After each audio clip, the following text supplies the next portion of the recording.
మీరు ఎందుకు వచ్చిండ్రు ఇక్కడక సి యాక్చువల్లీ ఈ ఏజ్లో people will be engaged in many things actually but ఇప్పుడు కాక్రోచ్ అనే ఒక term which has been used by CJ people have been instigated ఏమని సో మనల్ని అంత ఇన్సిగ్నిఫికెంట్గా సొసైటీలో చూస్తున్నారని so if someone is asking why your uh cockroach your asking the same question so ఏమవుతుందంటే in the gutter that is created ఈ చెత్త అంతా క్రియేట్ చేసింది ఎవరు incompetent politicians bureaucrats who are not doing their job so ఇలా create చేసిన gutter నుంచి వచ్చిన ఒక పర్సనే cockroach if this is the gutter shamelessly created by the society I'm not shying away from being a cockroach yeah అంటే మీరు స్టూడెంటా లేకపోతే మీరు currently I'm practising advocate actually హైకోర్టులో ప్రాక్టీస్ చేసే advocate but the thing is నేను ఇప్పుడు LLM కూడా చేస్తున్నాను ఉస్మానియా యూనివర్సిటీలో so the thing is NEET issue తీసుకుంటే నీట్ ఈజ్ నాట్ అబౌట్ ఇది కండక్ట్ చేస్తున్నారు లీక్ అవుతుంది అనేదే కాదు ఇష్యూ అసలు నీట్ ఇట్ సెల్ఫ్ నీట్ అనే ఎగ్జామ్ పెట్టడమే ప్రాబ్లం ఎందుకంటే అంతకుముందు entrances are based on intermediate marks so underprivileged అయినా పూర్ అయినా రూరల్ బ్యాక్గ్రౌండ్ అయినా ప్రతి వాడు ఇంటర్మీడియట్ మార్క్స్ బేస్డ్గా వాడు మెడికల్ సీట్ తెచ్చుకునేవాడు we have seen people lower privileged and very remote area నుంచి కూడా డాక్టర్స్ అయ్యారు బట్ ఎప్పుడైతే ఎంసెట్ క్రియేట్ చేశారో people only who can afford coaching afford చేయగలిగిన వాళ్ళు మాత్రమే డాక్టర్స్ అవుతున్నారు అది కూడా పీపుల్ అప్పు చేసో పేరెంట్స్ అప్పు చేసో ఏదో చేసి నీట్ కోచింగ్ అదే ఎంసెట్ కోచింగ్ తీసుకున్నారు దాన్ని కూడా ఇంకా ప్రివిలేజ్ చేసేసి నీట్ అని ఇంకా టఫ్ ఎగ్జామ్ తెస్తే సో ఇప్పుడు ఏమవుతుందంటే 80% of the rural people are not able to comprehend అసలు నీట్ అంటే ఎగ్జామ్ ఏంటో అర్థం చేసుకునే ఎబిలిటీ కూడా లేదు అంటే 10th అయిన తర్వాత నీట్ ఉంటుంది అనేది తెలియదు వాళ్ళకి so 20% people who can afford it అని చేస్తున్నారు అందులో 50% అప్పులు చేసో ఏదో చేసి చేస్తున్నారు so if you're not in a position to conduct an exam అసలు నువ్వు ఎలక్షన్ ఎలా కండక్ట్ చేస్తున్నావు so if you're not able to protect the paper నువ్వు నన్ను ఎలా ప్రొటెక్ట్ చేస్తావు సో సొసైటీని ఎలా ప్రొటెక్ట్ చేస్తావు సో ద క్వశ్చన్ ఈస్ అసలు నీట్ స్క్రాప్ చేసి ఇంటర్మీడియట్ బేస్డ్గానే అడ్మిషన్స్ చేస్తే poor and underprivileged people Telugu మీడియంలో చదివిన వాడైనా సరే will be able to come and pick up ఏది ఓన్లీ ఇంటర్మీడియట్ సిలబస్ కాబట్టి you're imposing lot of syllabus so it is only making ఒక ఐరన్ క్లాడ్ కడుతున్నారు అనమాట అంటే ఓన్లీ కొంతమంది ప్రివిలేజ్డ్ పీపుల్కి మాత్రమే నీట్ అండ్ మెడిసిన్కి వెళ్ళాలి అనే ఒక ఇంప్రెషన్ క్రియేట్ చేస్తున్నారు that need to be abolished completely so admissions need to be based on only intermediate marks అయితే మీరు నాలెడ్జ్ గ్యాప్ గురించి మాట్లాడుతున్నారు విచ్ ఇస్ ఫైన్ కానీ అంటారు కదా స్టాండర్డ్స్ ఎక్కువ స్టాండర్డ్స్ ఉండొద్దా ఎడ్యుకేషన్ ని కూడా డిజాల్వ్ చేస్తే అంటే అరాకొర జ్ఞానం తోటి వాళ్ళేం డాక్టర్స్ అవుతారు అరాకొర ఫర్ ఎగ్జాంపుల్ రిజర్వేషన్స్ విషయంలో 35 మార్కులు వచ్చినంతో నేను వైద్యం చేయించుకోను అని ఇట్లా సెటైర్ చేస్తారు కదా వెరీ గుడ్ ఇప్పుడు చాలా మంచి క్వశ్చన్ అడిగారు మీరు అడిగిన క్వశ్చన్ ఏంటంటే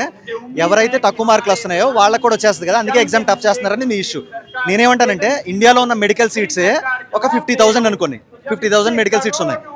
ఎంతమంది రాస్తున్నారు 17 లక్షల మంది రాస్తున్నారు సో ఇప్పుడు ఒక ఎస్టీ పర్సన్కి వచ్చినా అతనికి ఏమి 17 లక్షల ర్యాంక్ వస్తే రాదు అతను ఏమవుతాడు 1,50,000 ర్యాంక్ వస్తే వస్తుంది అంటే 1,50,000 ర్యాంక్ వచ్చిన ఒక ఎస్టీ ఉమెన్ గనక రిజర్వేషన్లో నీట్ సీట్ కొడుతుందంటే ఆ అమ్మాయి 17 లక్షల మంది రాస్తే 15,50,000 మందిని దాటిచ్చింది అనే క్వశ్చన్ని మనం కామన్ సెన్స్ లేకుండా వదిలేసి వీల్సే 1,50,000 వచ్చిన అమ్మాయికి మెరిట్ ఏముందని ఆ అమ్మాయి 15,50,000 మందిని దాటిచ్చింది so merit is something which we comprehend అది మనకు అర్థం చేసుకోలేని ఎబిలిటీ లేకపోవడం వల్ల మనం అలా అనుకుంటున్నాం కానీ ఇట్ ఈస్ ఆల్వేస్ ఇప్పుడు యూపీఎస్సీ ఉందండి 1000 పోస్టులు ఉంటాయి అంటే ఐఏఎస్కి అన్ని సర్వీసెస్కి 1000 పోస్టులు ఉంటాయి అందులో ఒక 2,500 ర్యాంక్ వచ్చిన 1000 లోపు ర్యాంకర్ వచ్చిన వాళ్ళకి మాత్రమే సీట్ వస్తుంది అంటే ఒక ఎస్టీ పర్సన్ ఉంటే 7 లక్షల మందిని దాటిచ్చి అంటే 6,99,000 మందిని దాటిచ్చి అతను ఎస్టీ రిజర్వేషన్లో ఐఏఎస్ అవుతున్నాడు it is not a problem he's actually contesting with 7 lakh people and he's better than 6,99,000 people only common sense లేని పీపుల్ వాడు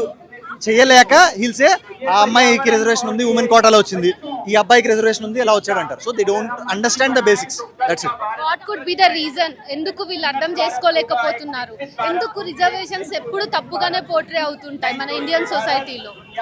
సో ద థింగ్ ఈస్ ఎందుకు పోర్ట్రే అవుతాయంటే first and foremost we don't have an education system wherein will be taught common sense so common sense మీకు వచ్చేసింది అనుకోండి నేనే government అనుకోండి నన్ను మీరు క్వశ్చన్ చేస్తారు సో నా ultimate target being a government is నా చుట్టూ ఉన్న వాళ్ళు కామన్ సెన్స్ లేకుండా ఉండడం so that is my ultimate thing so my education system my rules my teachings everything will be in a direction that జనానికి common sense ఉండకుండా ఉండేటట్టు but Gen Z ఇప్పుడు ఈ పీపుల్ ఇన్స్టా వచ్చింది ట్విట్టర్ వచ్చింది everything is being spread so ఇప్పుడు people are gaining momentum so ఈ వచ్చిన జ్ఞానం వల్లే you are seeing this many people here అయితే ఈ ఇక్కడ కేవలం ఎడ్యుకేషన్ సిస్టమ్ లో ఉన్న లూప్స్ ని అన్నింటిని క్లియర్ చేసుకోవడానికి సీజేపీ ఉందా ఆర్ ఎల్స్ ఇది ఇంకొక పొలిటికల్ మూవ్మెంట్ పార్టీ గానో లేకపోతే ఇంకా అదర్ సమ్ ఇండియాలో ఉన్న ఇష్యూస్ మీద కూడా ఇది ఫైట్ చేస్తుందని మీరు అనుకుంటున్నారా? ఇప్పుడు ఏమవుతుందంటే మనం ఇక్కడ ఉన్నాం కదా, ఇందిరా పార్క్ క్లీన్ గా లేదు. సో గవర్నమెంట్ క్లీన్ చేయాలి, గవర్నమెంట్ క్లీన్ చేయట్లా. అప్పుడు యూత్ ఏమన్నారు, మేము కాక్రోచ్ చేస్తాం, మేము వచ్చి క్లీన్ చేస్తాం అన్నారు. సో ఇందిరా పార్క్ క్లీన్ చేసే లోపు మిగతా పార్క్స్ అన్ని క్లీన్ చేశారనుకోండి, సీజీపీ ఎక్కడితో ఎండ్ అయిపోద్ది. లేదు మిగతా పార్క్లను క్లీన్ చేయకపోయారు అనుకో, we'll involve in everything that is filled with gutter అనమాట. సో సీజేపీ అనేది నీటితో ఆగుతుందా లేదా అనేది it should be the government's part. Government కనుక మిగతా వాళ్ళ ప్రాబ్లమ్స్ అన్ని ఇష్యూని సాల్వ్ చేసుకోగలిగితే will stop it here. So ఒకవేళ ఇక్కడ స్టాప్ చేయట్లేదు, they are leaving the space, మేము క్లీన్ చేయలేము మీరే చేసుకోండి అన్నారు అనుకో, people are ready. You told that you are an advocate. So ఇప్పుడు ఇక్కడ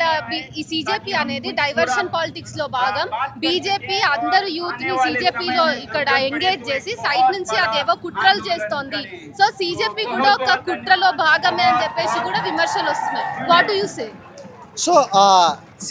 వెనెవర్ ఏదన్నా ఒక బేసిక్గా లాజికల్గా ఏదైనా జరుగుతుంది అనుకోండి, ఏం చేయడం ఈజీ, థ్రోయింగ్ సమ్ మడ్ తోసేస్తే, so BJP B team or Congress B team or anything B team అన్నారు అనుకో, so this will be diluted, that's it, అంతే. ఇది ఇష్యూ ఏం లేదు. బేసిక్గా ఏంటంటే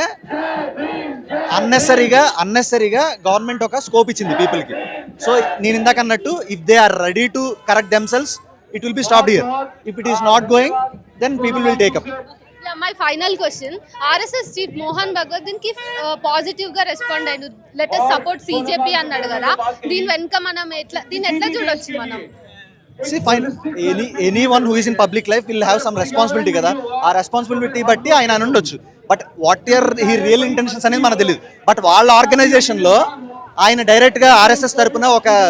నోట్ రిలీజ్ చేస్తే, నీట్ని స్క్రాప్ చేయాలనో లేకపోతే ఇలా చేస్తే will be very happy. Just నామకే వాస్తే మన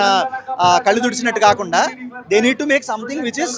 ప్రోగ్రెసివ్. సో వాళ్ళని ఒక letter, okay I'm asking Mohan Bhagwat, let him release a press note stating that ఇలా జరిగింది from the government which we are affiliated to, తప్పు జరిగింది, we are sorry for that, we are going to correct it అని చెప్పానండి. It will be fine.